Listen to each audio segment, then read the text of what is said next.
बिस्मिल्लाहिर्रहमानिर्रहीम। अस्सलाम वालेकुम।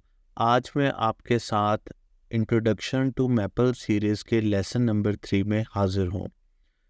पिछले 2 लेसन्स में हम लोगों ने अरिथमेटिक ऑपरेशंस और अलजेब्राइक एक्सप्रेशंस को इवैल्यूएट करना सीखा और हमने मैपल की 2 बिल्ट इन कमांड्स यानी कि इवैल एफ और सब्स का इस्तेमाल करना सीखा।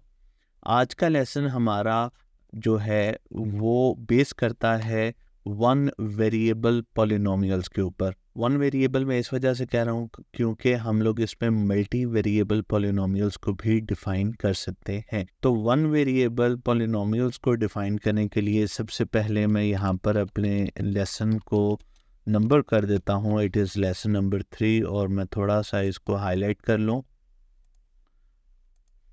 तो इसका नाम या इसका टाइटल मैं बाद में दे दूंगा। सबसे पहले हम यहाँ पर एक एच वेरिएबल डिफ़ाइन करते हैं जिसमें मैं एक पॉलिनोमियल सेव कर लेता हूँ, that is x square minus 1। ये सेकंड ऑर्डर पॉलिनोमियल है और इसके फैक्टर्स हमें पता है, इसी वजह से मैंने एक सिंपल एग्जांपल से इसका स्टार्ट लिया है। तो अगर मैं इसे सॉल्व करना चाहूँ, सॉल्व करने से मुराद ये है कि मैं इसके फैक्टर्स को पता करना चाहता हूँ। तो चूंकि हमें पता है कि इसके फैक्टर्स होते हैं +1 और -1, लेकिन हम इसको कंफर्म कर लेते हैं। सो फैक्टर ऑफ एच अगर आप लोग देखो तो ये इटैलिक में नहीं आ रहा, यानी कि यहाँ पर ये कमांड हमारी मैथ फॉर्मेट में नहीं है। तो मुझे मैथ फॉर्मेट में लाने के लिए यहाँ पर अपना इनपुट क्रिएट करना पड़ेगा जो कि होगा इस शक्ल में, इटैलिक शक्ल में। सो यहाँ पर मैं लिख लेता हूँ फैक्टर ऑफ एच। तो फैक्टर ऑफ एच किया तो मेरे पास 2 फैक्टर्स आ गए, यानी कि x-1 और x+1।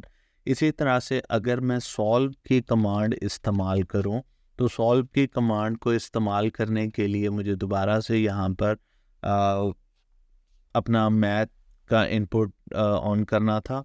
सो अगर मैं सॉल्व की कमांड को इस्तेमाल करूं तो सॉल्व की कमांड में बेसिकली हम लोग किसी भी पॉलिनोमियल के रूट्स को फाइंड आउट करते हैं, यानी कि ये एक इक्वेशन बन जाएगी x² - 1 = 0। तो इसके रूट्स कौन कौन से होंगे वो मैं सॉल्व की कमांड से पता कर सकता हूँ। सो सॉल्व और एच जो होगा ये मेरे पास 1 और -1 की शक्ल में इसने इसके रूट्स मुझे फाइंड आउट करके बता दिए।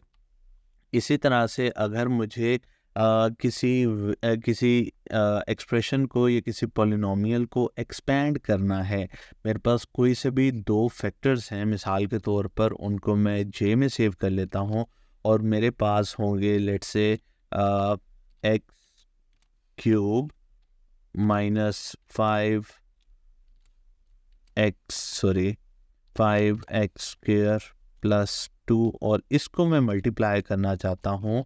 यहाँ पे मैं मल्टीप्लाई करा लेता हूँ x³ -1 के साथ, ठीक है। तो अगर मैं इसको यहाँ पर देखूँ तो ये मेरे पास जे एक पॉलिनोमियल है जो कि मल्टीप्लिकेशन हो रहे हैं 2 पॉलिनोमियल्स। तो मैं इसको एक्सपेंड करना चाहता हूँ, यानी कि मुझे इसमें सिंपल पावर्स चाहिए जब ये मल्टीप्लाई हो चुका होगा। तो इसकी हाईएस्ट पावर चूँकि x³ जब x³ के साथ मल्टीप्लाई होगा तो ये x⁻6 आएगा। तो हम लोग इसको एक्सपैंड करते हैं। एक्सपैंड करने के लिए मैं यहाँ पर एक्सपैंड ऑफ j लिखूँगा। तो मेरे पास x⁻6 - 5 x⁻5 + x³ + 5x² और -2 के रिजल्ट्स आ गए। इसी तरह से अगर मैं इसको फैक्टर आउट करना चाहूँ तो मैं इसको भी फैक्टर कर सकता हूँ। तो फैक्टर करने के लिए मैं अगेन फैक्टर लिख लेता हूँ और फैक्टर के पैरामीटर्स में मैं यहाँ पर j लिख लेता हूँ। तो मेरे पास उसने, चूँकि जो मेरा x³ - 5x² + 2 है वो फैक्टराइज नहीं हो सकता, जबकि x³ - 1 उसने फैक्टराइज कर दिया, यानी कि x - 1 और x² + x + 1 में। इसी तरह से अगर मुझे इसके रूट्स फाइंड आउट करने हैं तो रूट्स चूँकि इसके 6 रूट्स होंगे because it's the 6 order polynomial, तो सॉल्व ऑफ जे करता हूँ तो यहाँ पर मेरे पास आ जाएंगे इसके रूट्स। अब चूँकि इसमें कुछ कॉम्प्लेक्स रूट्स भी होंगे तो इस वजह से उसने यहाँ पर आप लोग देख सकते हो कि इसका एक जो है वो हमारे पास रियल रूट है, जबकि बाकी इसके कॉम्प्लेक्स रूट्स हैं। यानी कि -1/2 प्लस माइनस √3/2 आयोटा।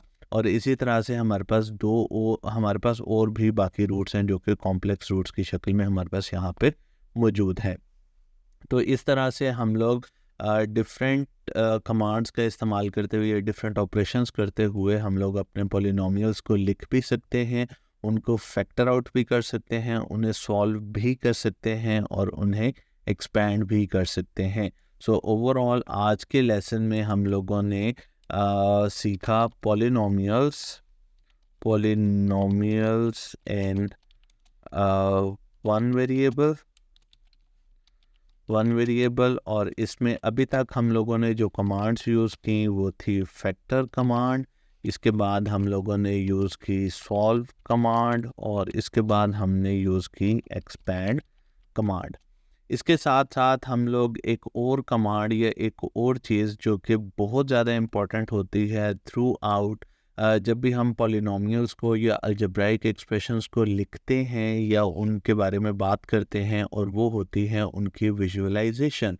तो विजुअलाइजेशन करने के लिए, चूँकि h मेरा एक वेरिएबल है जिसमें मेरा एक पॉलिनोमियल स्टोर हुआ है, तो मैं इसको प्लॉट करना चाहता हूँ। तो प्लॉट करने के लिए मैं प्लॉट की कमांड का इस्तेमाल करूँगा और ये मुझे 2D प्लॉट जनरेट करके देगा।